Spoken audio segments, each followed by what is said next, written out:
Hey out there, YouTube. Welcome to the Kevin Strong Show. And in this video, we're going to talk about the difference between filing a Chapter 7 and a Chapter 13 bankruptcy. And at the end of the video, if you stick around, I'm going to give you some insight as to how lending in the credit world views a Chapter 7 and a Chapter 13. But from a full disclosure standpoint, this is not legal advice. I'm not a licensed attorney. So please consult one if you are contemplating filing a Chapter 7 or Chapter 13. Once again, this video is for educational purposes, but I do have some personal experience with the Chapter 7 and a Chapter 13. So as you see here, if you can follow along, I'm not going to read all this verbatim, but I'm going to kind of talk about or surmise the difference between the Chapter 7 and the Chapter 13. And as promised, if you stick around, I'm really going to tell you the difference between the two and what path you probably should take, setting aside any type of moral issues you may have, or whether or not you feel obligated to pay back the debt that you incurred. I'm not encouraging anybody to go this route. Once again, I'm sharing you some personal tips on what I went through when I filed a 7 and a 13. So without further ado, let's not delay. Let's get into this. I don't know why I'm smiling, because there was nothing to smile about at the time I was going through this, but you live and you learn. So overall, you see you've got a Chapter 13 and a Chapter 7 set up here. A Chapter 13 is basically a reorganization of your debt. So all of the debt that you have gets put into a payment plan, which is typically 3 to 5 years, which is this thing here at the bottom left. Some people think that's a disadvantage, but it stops a lot of collection activity. For example, if your house was about to get foreclosed and you filed a Chapter 13, that would stop the lender from pursuing foreclosure on your house. Now, Chapter 7 is kind of like a complete elimination of all of your debt. So as you can see here at the top, and I kind of hit those points, you've got the reorganization of debt through a repayment plan, which is what a Chapter 13 is. So they come up with a payment plan and say, okay, basically between 3 and 5 years, we're going to come back with a payment plan that's going to satisfy all of your creditors during that period. The money is taken out of your check. So if you get paid every 2 weeks, it's going to be on a biweekly schedule. If you get paid monthly, it's going to be on a monthly schedule. So however you get paid, it's normally how they're going to have this set up. The money gets dispersed to a bankruptcy trustee. That person, he or she, is responsible for taking that money that was taken out of your check, okay? And then that money in turn is dispersed to your creditors. And as long as you stay in the Chapter 13 and make your payments on time, no collection activity can resume against you and or your property, because you are protected within the bankruptcy. Now, the liquidation is a total debt elimination. So you're not paying back anything or anyone or anybody. Choose your words. You don't owe anybody, homie, as they say. So that's just basically wiping your proverbial hands, so to speak, of all of your financial obligations with your creditors. So it's incumbent upon you to get with a licensed attorney and list all debt that is possible that you can basically include in a Chapter 7 discharge. Very, very important. Once again, you should seek the advice of a licensed attorney that specializes in bankruptcy law. This is for educational purposes. But trust me, I know what I'm talking about. Believe that. Anyway, going to the next one, allows you to keep property and repay non-dischargeable debt over time. I kind of explained that. The Chapter 7 erases debt through a discharge fairly quickly. Like I said, depends upon your state. You can pretty much get this done relatively quick. You file the paperwork and it starts. Either one, especially on a Chapter 13, if you're trying to stop foreclosure activity, you can get that done pretty quickly. A lot of this stuff is done electronically. I filed both, I think, over a couple year periods between 2004 and 2005, something like that. And I talked about that in my welcome video about, how bad it was for me in 2005 and where I'm at now. So I'm very transparent about that. I don't mind talking about it. There's no shame in it. It's just something that just happened. And I try to prevent people from doing that myself. And that's what helped me kind of getting started and motivated about starting my company and dealing with mortgage loan modifications and things like that.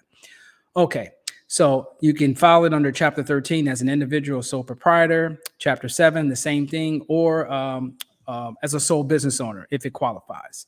So the disadvantages, like I said, is a 3 to 5 year period if you're paying it back under the Chapter 13 over here on this side, and for non-exempt property can be sold by the trustee. So you, once again, you would have to consult a licensed attorney. So as promised, I'm going to give you some insight because, like I said, I've filed both and Chapter 7 and Chapter 13. And I know a lot about credit. I know how to deal with creditors, how to get your credit score up, and all that other stuff. But this is not a pitch for that because that's not my business model anymore. But here's the real dirty truth about this stuff. Credit card companies and financial institutions have basically, in my humble opinion, brainwashed the American public about you have this obligation to pay back this debt because you took it out. On the other half, you'll see things like banks or airline industries who don't manage their money effectively and then constantly have to go to the U.S. consumer for a bailout. So it's okay when they mismanage their money, they can tax the taxpayer to refund or replenish their mistakes by way of taxation. And they can get right back in the game only to repeat the process again and only to be bailed out again by the average American. But now they have you convinced like there's some stigma behind filing a Chapter 7 or Chapter 13. People think it's the worst thing in the world. In some cases, it can be the best thing that happens to you. But let me get to the crust of this point.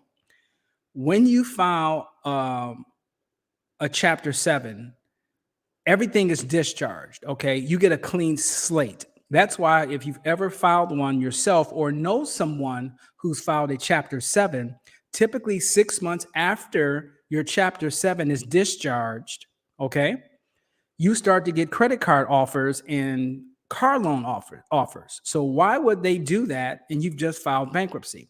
Because typically by law, you can't file another Chapter 7 for about 7 years. So they know there's no way for you to go, nowhere for you to hide if you default on the debt again. Conversely, with a Chapter 13, by law in most states, you can always convert a Chapter 13 into a 7. So lenders will look at you as a higher credit risk while you're in the 13, even though from a moral standpoint, you may feel that you're doing the right thing by paying back the debt, as it says down here, between 3 and 5 years. So you're paying it back through a Chapter 13, but you're not getting any credit for it. Your moral compass feels good, but from the lending world's perspective, you're still very, very, very high risk because you can always convert a Chapter 13 to a 7. Once again, once you file the 7, there's no place for you to go to avoid your credit obligations for another 7 years. Also with the Chapter 7, especially FHA, I think they'll let you go somewhere between 48 to 36 months. So about 2 years, 2 to 3 years after you file the Chapter 7, you're eligible for an FHA loan again. So here's the big point of all of this. Sometimes it's a cost benefit analysis. And this is what I mean by that. Listen up, because this is really good advice. Do you spend the next 2, 3, 4, 5, 6, maybe 10 years paying back debt that you may or may not can financially afford that really puts you behind the 8 ball? Or do you just wipe your hands of all of it and get back on your horse and within 2 to 3 years, you're eligible for a home again? Conversely, on another side, for those folks who haven't filed a Chapter 13 or haven't filed a Chapter 7, okay, but they're maxed out on their credit cards. Everything's maxed out. They've got $40,000 worth of available credit and they've used $39,000 of it. From a lender's perspective, you're on the verge of getting ready to go over that proverbial cliff into either the Chapter 13 or the Chapter 7 bucket. So I have a lot of clients who says, why is my credit score 730 points, which is a very good FICO score? It's not excellent, but it's good. And they apply for credit and they can't get credit extended to them because when they pull your credit profile and they look at all of your debt and see that you're pretty much maxed out, they know there's a greater propensity for you to default on new credit because you've already maxed out your existing credit. So I'm not going to get too much involved in that, but that's really the difference between a Chapter 7 and a Chapter 13. You have to make the decision where do you want to spend all that time paying it back because your moral compass instructs you or you feel compelled to do so, which is your right?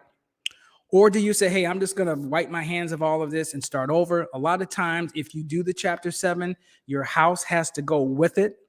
And that's why they talked about now down here, non-exempt property can be sold by the trustee unless you're in a homestead state. Once again, I'm not going to get too technical. This is not legal advice, but please understand what I want you to take from this video is this. If you file the 13 and you're on a 5-year plan, you're basically, for the most part, in a very bad spot. There's some exceptions to that. Yes, you can get a car loan. Yes, you can refinance your mortgage out of that, but you're definitely not going to be issued any new type of credit. Yes, your credit will go up in a Chapter 13, but once again, you're paying all of that debt back. And once again, creditors know that you can convert a 13 to a 7. So you're always a higher risk from a credit perspective. So please understand that. Chapter 7, you wipe your hands of it. Typically, you're probably going to have to sell your home, but once again, you have to consult a licensed attorney that deals with bankruptcy and foreclosure protections and things like that. So I hope this really give you guys some really good information about the difference between the Chapter 7 and the 13. And on a final note, if you don't make your payments during the Chapter 13 as you're paying it back, it gets what's called dismiss, which is just a fancy legal word that says, bye, Felicia. Which basically means you're going to kick you out of bankruptcy. All your existing creditors will be notified that you're no longer under bankruptcy protection, and then they'll be able to resume foreclosure or collection activity against you. So I hope you enjoyed this video. You know my motto, keep your credit score up and your debt down. I hope you enjoyed this video. I'm trying to grow my channel, so please subscribe, share, and comment because I care, and I hope you do too. We're going to wrap this up. This was the Kevin Strong Show. I hope you enjoyed this, and I will see you guys in the next video.